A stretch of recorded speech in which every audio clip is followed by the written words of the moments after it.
তাহলে জিকিরের জগতে সবচেয়ে শ্রেষ্ঠ জিকিরের নাম সহিহ ইবনে হিব্বান, মুস্তাদরাকে হাকিম, দুইটা সহিহ হাদিসের গ্রন্থে হাদিসটা এসেছে। সাইয়েদনা আবু সাঈদ আল খুদরি হাদিসের বর্ণনাকারী।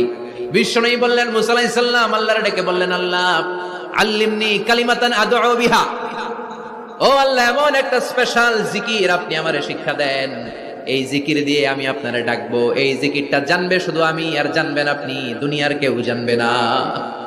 এমন একটা জিকির শিখান যে জিকিরটা কেউ জানে না, জানবে শুধু আমি আর জানবেন আপনি। আল্লাহ বললেন, মুসা পড়ো লা ইলাহা। মুসা আলাইহিস সালাম বললেন, আল্লাহ জিজ্ঞেস করলাম কি আর কইলেন কি? লা ইলাহা ইল্লাল্লাহ এটা তো জাতীয় জিকির, কথা কন, এটা তো ইন্টারন্যাশনাল জিকির, এটা তো সবাই পারে। আমি তো চাইছি এমন একটা এক্সক্লুসিভ যেটা আপনি আর আমি ছাড়া কেউ জানে না, শুধু জানবেন আপনি আর আমি। আল্লাহ বলেন, মুসা এর চাইতে শ্রেষ্ঠ জিকির আমার কাছে নাই।